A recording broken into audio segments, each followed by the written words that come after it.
are going to review for your quiz. So let's take a little bit. I'm going to put like 2 questions up here each time. So I want you to take each one of these and work through these, okay, as best as you can. So take about 10 minutes on each one of these and then pause the video and then we'll come back to them, okay?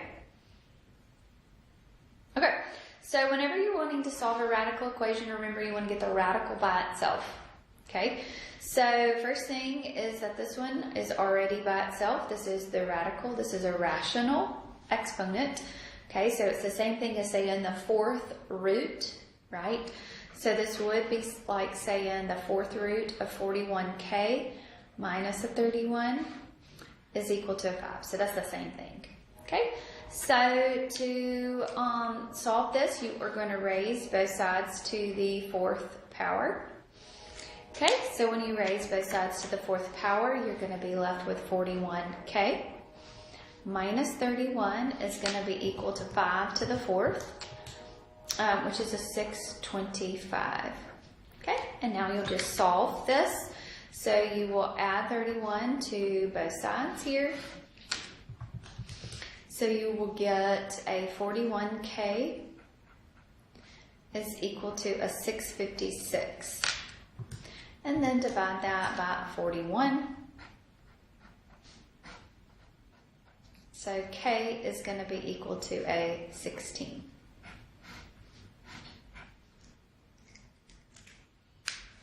Okay. All right, so what about this one here? We've got square root of 6n minus a 5 plus a 1 is equal to an 8. Well, this one is not by itself. So the first thing I need to do is move the 1 over to the other side. So I'm going to have the square root of 6n minus a 5 is equal to a 7. So now to get rid of the square root, I'm going to square both sides here. So when I square both sides, I'm going to just be left with a 6n minus a 5. 7 squared gives me a 49. Okay? So then I am going to add 5 to both sides here. So I'm going to have a 6n is going to be equal to a 54. I'm going to then divide both sides by 6. So n here is going to be equal to a 9. And remember, sorry I forgot to do this in both of these problems, but remember you want to plug these values back in and make sure that they work in your original problem here. So don't forget about checking your solutions here. Okay? All right, so y'all try these 2 for me. So that's negative 5, and that is a cube root of 2x plus a 3 is equal to a negative 15. And this says 7 minus 2x raised to the 1/2 power is equal to 1 minus 5x raised to the 1/2 power. So y'all try those 2 for me.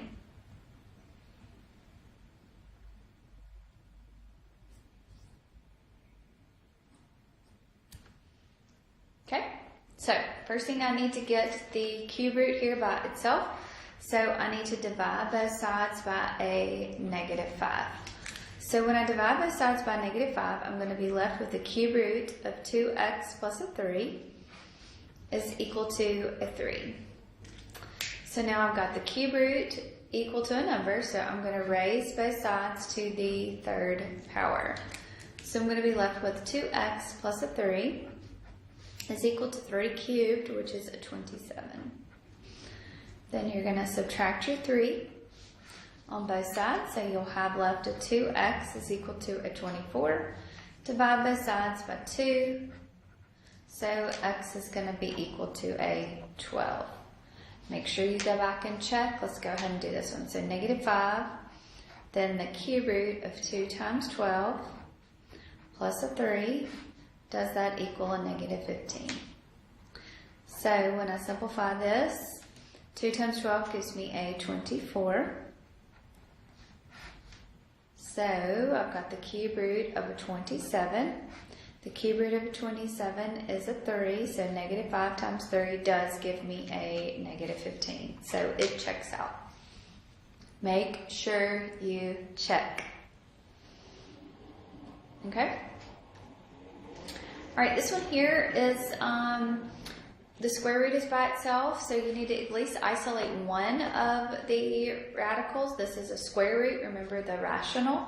So you are going to raise both sides to the square power. So those are going to go away. So this one's going to turn out to be easy, right? So this is 7 minus a 2x is going to be equal to 1 minus a 5x. Okay, so now we want to solve. So we can add your 5x to both sides here. So you will get 7 plus a 3x is equal to a 1. Subtract your 7. So you will get 3x is equal to a negative 6. Divide both sides by 3. So x is going to be equal to a negative 2. Remember, make sure that you check your solutions. So 7 minus 2 times a negative 2. And all that raised to the 1/2 power, is it the same thing as 1 minus 5 times negative 2 raised to the 1/2 power? Okay, so what is that? 7 plus a 4 is an 11.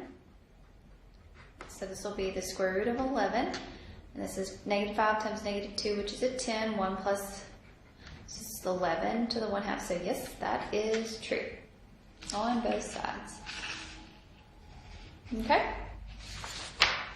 All right, so y'all take a minute and do these two. These two are going to be quadratic, so you are going to have to solve the quadratics here. So this is x equals the square root of 13x minus a 40. And this one's the square root of 6x plus a 15. The minus 4 is on the outside is equal to an x. Okay, so for number 5, the square root is already by itself. So now we are going to be able to square both sides. So I'm going to have an x squared is going to be equal to 13x minus a 40. It's a quadratic, so I need to get everything to one side. So I'm going to move the 13x over, so I'm going to subtract the 13x. I'm going to move the negative 40 over, so I'm going to add a 40. Okay?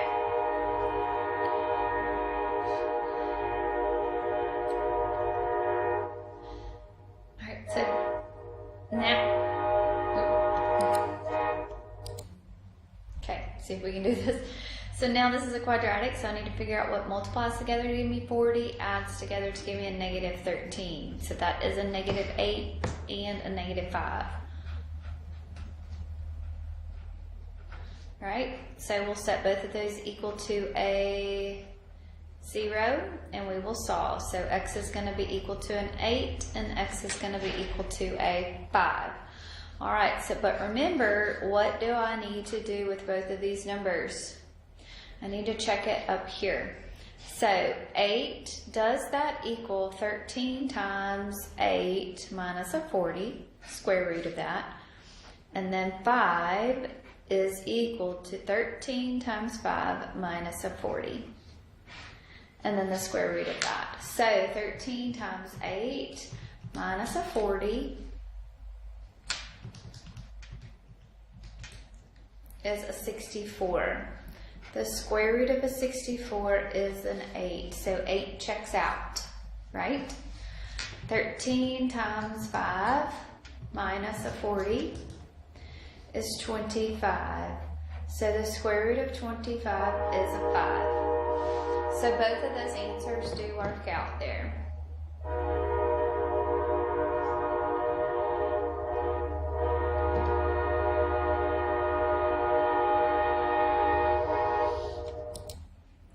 So this one, we need to move the 4 over. So I'm going to have the square root of 6x plus a 15 is going to be equal to x plus a 4. Okay? And then I am going to square. What I do to one side, I have to do to the other.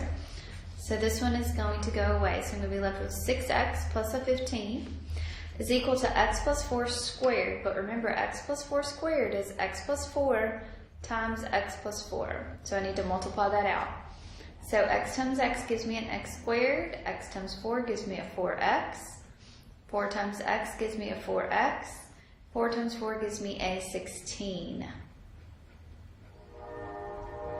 Okay, now I need to combine all my like terms here. And I have an x squared plus an 8x plus a 16 here. So I'm going to move the 6x over. I'm going to move the 15 over. So I'm going to have a 0 is equal to x squared plus a 2x plus a 1. And now I need to factor. So what multiplies together to give you a 1 and adds together to give me a 2? So that's x plus 1 times x plus 1. Each one of those gets that equal to a 0.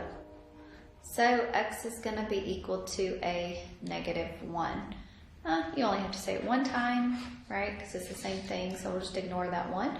So now I want to see if it works out here. So square root of 6 times a -1 plus a 15, the square root of that, minus a 4, does that equal a -1?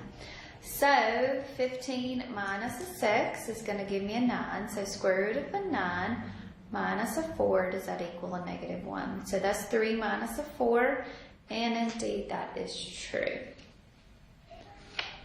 Okay?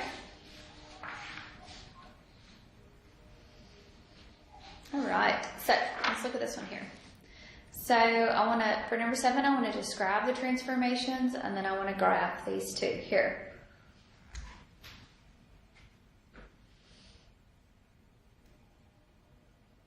Okay, so here, the 9 here, that means that I'm going to shift left. So left 9 units, down 4 units. This negative means it's a reflection on x, on the x-axis, and we have a 2/3, so that's smaller than 1, so it's a vertical compression.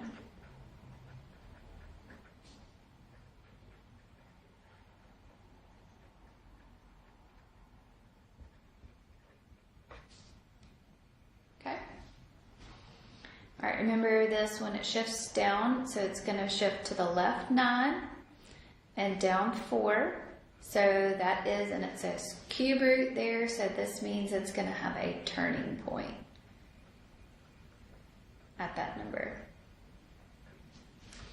I didn't ask for that, I just do want you to know that though. Okay? So let's talk about these graphs here. So this is the square root of x minus 3, and then this is a negative square root of x plus 4 plus a 2. So y'all take a minute and try to graph these two for me. Okay? So I have the square root of x minus a 3. So remember, this is a square root, so it's going to have a end point. Okay, it's not moving left or right, so it's going to have an end point at 0, and it's moving down 3. Okay, so the end point is going to be at 0, -3. So that means I'm going to go down 1, 2, 3. That's an end point. And it's going to be a square root, so it's going to go up like this, right? Okay, so my domain, we set what's underneath the radical greater than or equal to a 0. So I would set x has to be greater than or equal to a 0. So that means my domain is from 0 to infinity. Okay. The range is where it stops, and it's stopping at -3 here. So the range is going to be greater than -3. So -3 to infinity. Okay, so let's plug a 4 in here. So square root of 4 is 2. 2 minus 3 is a 1.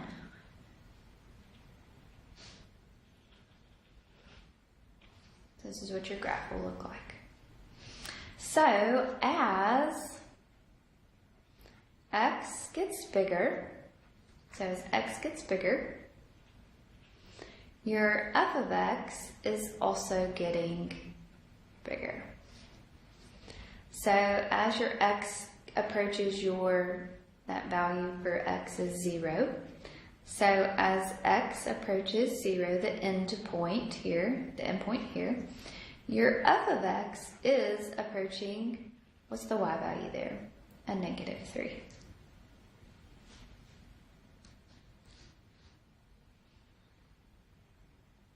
Okay. All right, let's look at this next one here. So I have f of x is equal to negative square root of x plus 4. On the outside, I have a plus of 2. This is a square root, so it is going to have an end point. Okay. At the 4 here means it's going to move to the left 4, so -4. The 2 means it's going to move up 2. So the end point here is going to be at -4, 2.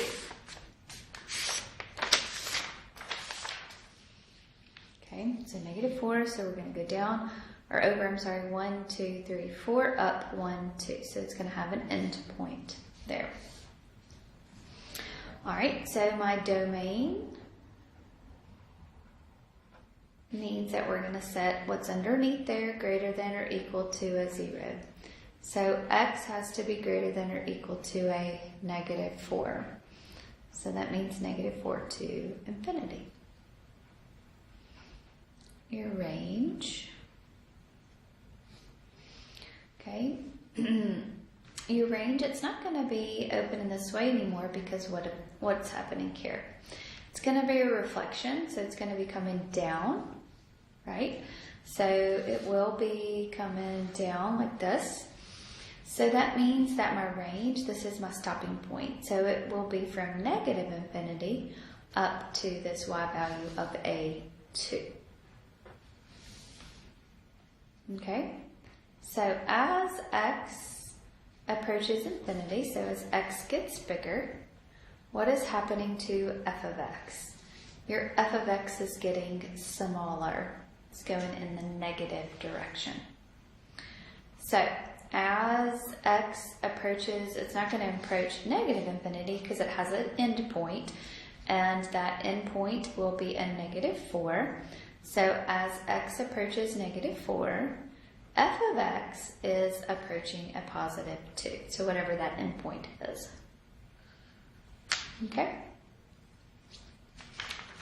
All right, y'all do these. These are cube roots, so take a minute and try to do these cube roots here. Remember, cube roots do not have an endpoint. They have turning points. Okay, so we have 2 times the cube root of x minus 3 minus a 1. So this is going to have a turning point.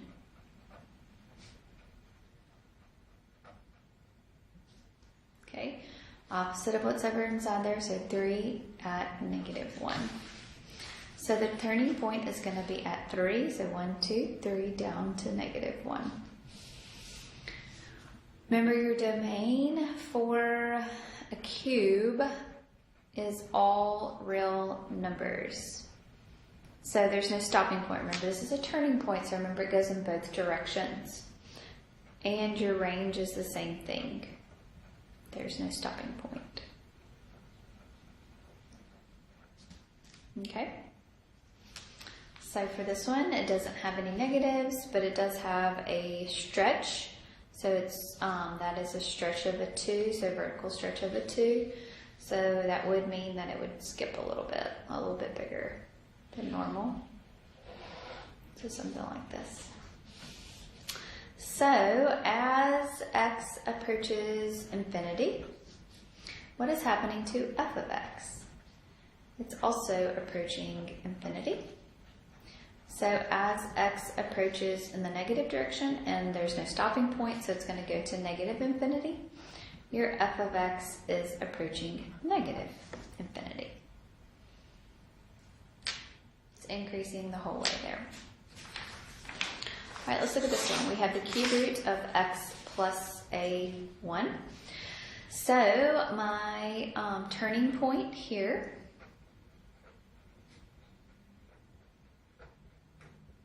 is going to be at -1, 0. Okay, so the turning point is going to be at -1, 0 there. All right. Domain for a cube root is all real numbers. The range is the same thing, is all real numbers. All right, this is a negative, so it is going to be a reflection. So it's going to look like this instead. So as x approaches positive infinity, your f of x is getting smaller, so it's going in the negative direction. As x gets smaller, so as x goes this way, your f of x is going to be increasing. Okay? All right.